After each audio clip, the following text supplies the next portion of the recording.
Have you ever waited for something so long that hope itself felt like a stranger? Imagine living day after day, year after year, watching others rise and walk while you remain stuck in the same broken place. This is not just a story. It is the true account of a man who sat by the Pool of Bethesda, helpless, for 38 long years. Jerusalem was alive with noise and movement during one of the Jewish feasts. The streets were crowded, merchants shouted their prices, children played in narrow alleys, and pilgrims poured into the city from every corner of Israel. Yet, tucked away near the sheep gate stood a strange pool, unlike any other. It was called Bethesda, meaning house of mercy. This pool was surrounded by 5 porches, shaded places where the desperate gathered. The blind sat in silence, listening for the stir of water. The lame dragged themselves closer inch by inch. The paralyzed lay on mats, staring at the sky. Each person carried the same fragile hope, that if they were the first to step in when the waters moved, they would be healed. It was here, in this forgotten corner of Jerusalem, that a man had been lying for nearly 4 decades. 38 years of sickness. 38 years of watching life pass him by.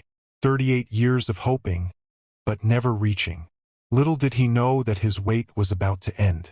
For on this day, someone greater than the pool would walk through Bethesda's gates. Someone who would not wait for waters to stir, but who would speak with authority. Rise, take up your bed, and walk. Before we continue, let me ask you, have you ever felt stuck in a place for too long? Waiting for change that never comes? Stay with me. Make sure to like this video, engage with your thoughts, and hit the subscribe button because in this story lies a truth that could set your heart free. The Pool of Bethesda was no ordinary place. To outsiders, it might have looked like a quiet body of water tucked near the sheep gate, but to the sick and desperate, it was a place of fragile hope. Stories had spread through Jerusalem that, from time to time, an angel of the Lord would come down and stir the waters. And when the waters rippled, the first person who stepped into the pool was instantly healed. Can you imagine the scene? Dozens, perhaps hundreds, of people gathered under the 5 porches, eyes fixed on the surface of the water. Every sound, every breeze, every shift of light made their hearts jump. And when the water finally moved, a frantic scramble would begin. The blind stumbled, the lame crawled, the paralyzed tried to drag themselves forward, all fighting to be first. One by one, those too slow or too weak were left behind, broken and disappointed again. For many, this pool was their last hope. Doctors had failed them. Families had abandoned them. Society had forgotten them. The pool became their world, their one chance at healing. But there was a problem. It was a hope based on competition. Only one could be healed. Everyone else had to keep waiting. Day after day, the porches of Bethesda were filled with groans, whispers, and sighs. The strong pushed past the weak. The desperate trampled over the helpless. And there, among them, lay one man, 38 years sick, too weak to ever reach the waters first. For him, the pool was not a place of mercy, but a daily reminder of his helplessness. Yet, in God's plan, this very place of despair was about to become a stage for his glory. The pool that had disappointed him for decades would soon fade into nothing when the true living water himself walked in. Friend, sometimes we too wait at our own Bethesda, trusting in systems, people, or traditions that fail us again and again. But what if the real answer isn't in the pool at all, but in the one who comes to meet us right where we are? For 38 long years, this man's life had been defined by sickness. We are not told his exact condition, but we know it left him weak, unable to walk, and unable to fight his way into the pool when the water stirred. Day after day, he lay on his thin mat, staring at the same sky, listening to the same voices of the suffering around him. Can you imagine it? 38 years is a lifetime for some. Children were born, grew up, and became adults while he lay in the same place. Generations changed, rulers came and went, yet he remained unmoved.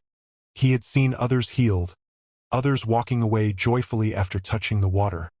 But for him, the pool was always just out of reach. Perhaps he once had friends or family who cared for him. But over time, many likely grew tired, leaving him alone among strangers. The porches of Bethesda became his home. The smell of sickness, the cries of the broken, the hopeless chatter. This was his world. When the water stirred, he tried. Oh yes, he tried. But his body betrayed him. He crawled, he reached, he struggled, but always someone stronger, faster, or healthier got there first. Can you feel his pain? The disappointment of trying again and again, only to fail? Each time his hope flickered, only to be crushed by reality. Year after year, disappointment became his closest companion. And yet he stayed. Something in him refused to leave. Even after decades of failure, he remained at the pool, still waiting for a miracle. Perhaps he thought, if I leave, I have no chance at all. But if I stay, maybe one day. His body was weak, but his spirit clung to a fragile thread of hope. Little did he know, the answer he waited for would not come from the water at all. The healing he needed was not about who reached the pool first. It was about who would reach him. Sometimes our own struggles feel endless. We try and fail, hope and get disappointed, wait and see no change. Like this man, we may feel forgotten, stuck in the same place for years. But the story of Bethesda reminds us, when we cannot reach the water, the living water comes to us. It was during a Jewish feast that the city of Jerusalem overflowed with people. The temple courts were crowded, the streets alive with pilgrims and worshippers. Yet in the midst of the noise and celebration, Jesus chose to walk toward a forgotten corner, the Pool of Bethesda. As he entered the area, his eyes fell on the multitude lying in the porches. The blind, the lame, the withered, all watching the still waters in desperate anticipation. The air was thick with sorrow, filled with groans and whispers of those who had given up everything just to wait for a ripple of hope. Among them lay the man who had been sick for 38 years. He was just another face in the crowd of suffering, unnoticed by most. But not by Jesus. Out of all the people gathered, it was this man that Jesus singled out.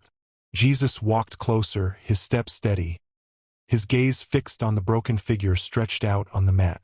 The man looked up, perhaps at first with the dull eyes of someone used to disappointment. Yet before him now stood someone different.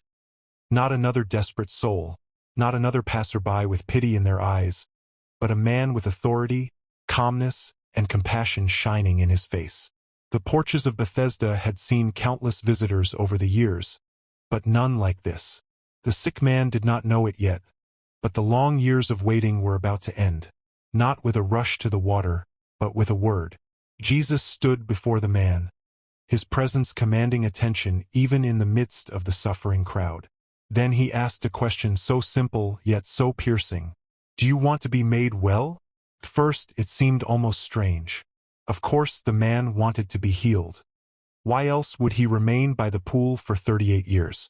But Jesus was not asking just for information. His words cut deeper, reaching the man's heart. The sick man lifted his weary eyes and gave an answer shaped by years of disappointment. Sir, I have no one to put me into the pool when the water is stirred up. While I am coming, another steps down before me. There it was, the truth of his suffering. It wasn't that he didn't want to be healed. It was that he had no help, no friend, no family, no one to carry him when the moment came.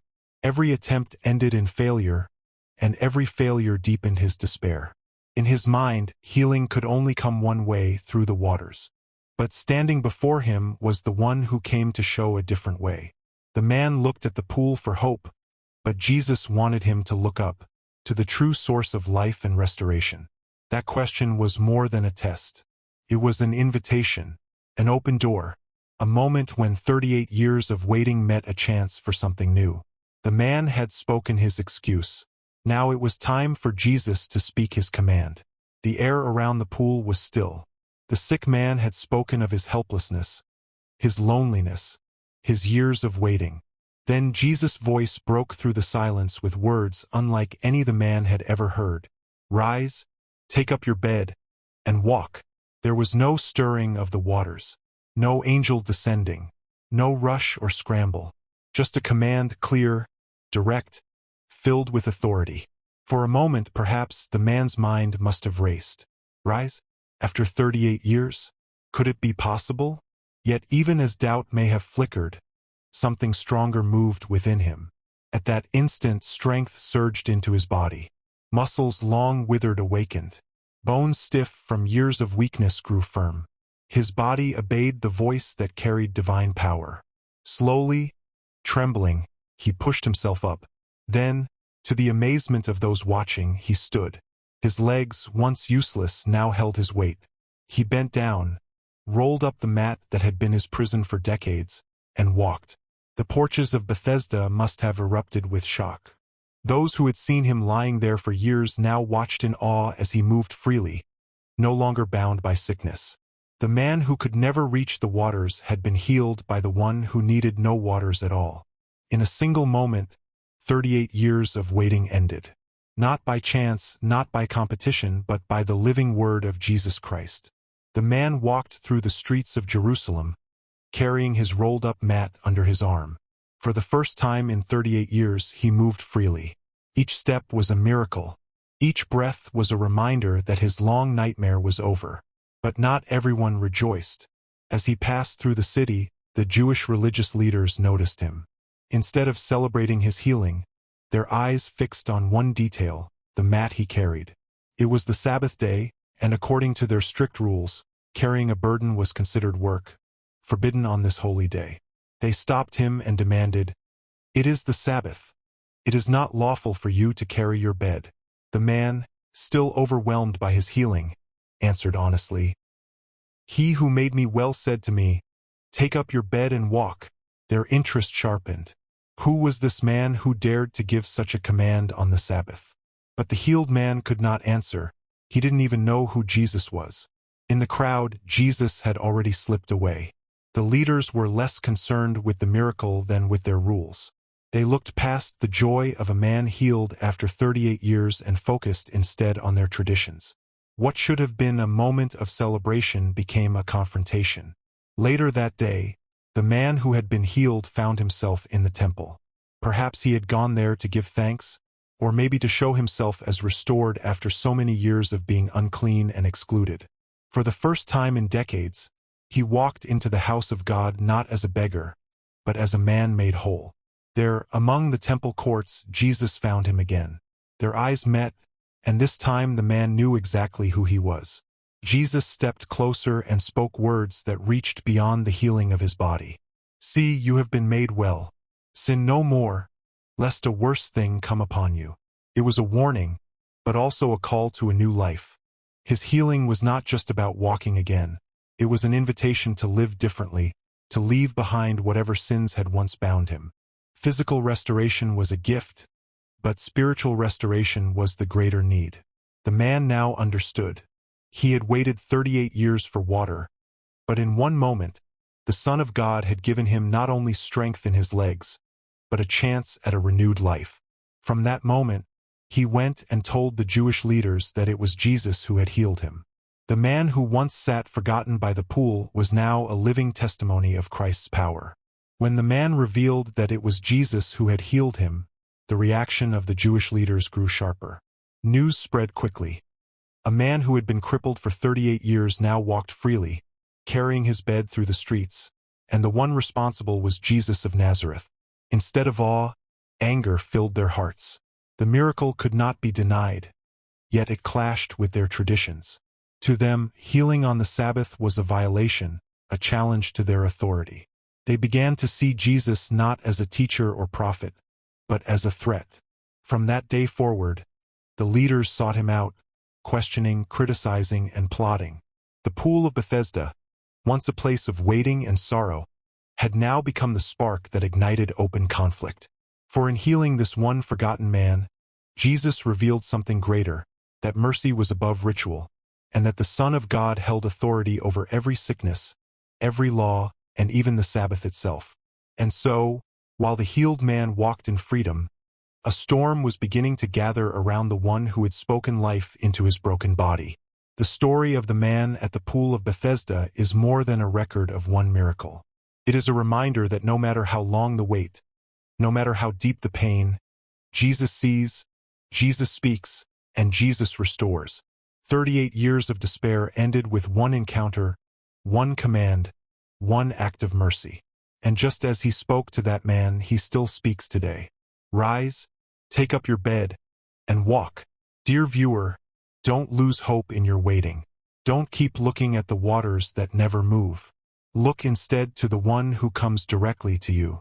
If this story has touched your heart, double tap your screen, share it with someone who needs encouragement, and make sure you follow this channel for more hidden stories and powerful truths from the Bible.